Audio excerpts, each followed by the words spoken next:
បាទជម្រាបសួរបងប្អូនបាទនេះយើងអ្នកណាគេចង់បានម៉ៃក្មេកឬក៏ចង់បាន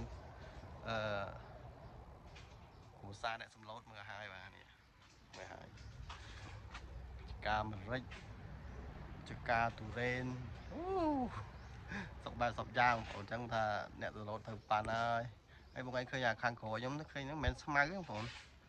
គឺជាជីថ្ពាល់ត្រីបាទថាជីថ្ពាល់ត្រីដែលយើង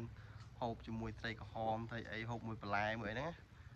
បាទហ្នឹងលក់បានទៀតបងប្អូនបាទហើយច្រឡុងនេះច្រឡំមលូមែនទេម្រេចបាទម្រេចនេះរាប់សផាត់បងប្អូនមើលនេះដើមម្ទេសបាទនេះដើមម្ទេសមិនទៀតទេបាទល្អទោះ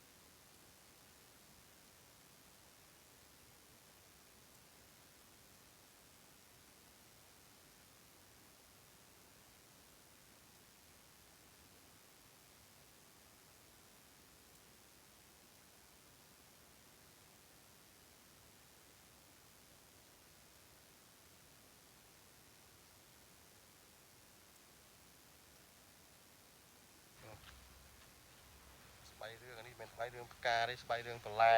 អូស្បៃរឿងបន្លែនេះជីក្រហមต้องធ្វើជង្គង់ហ្នឹងបងប្អូននេះ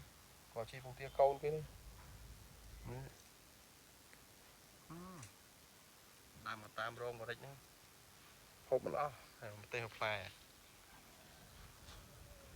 មិនទៀតបងប្អូនធំខ្ញុំ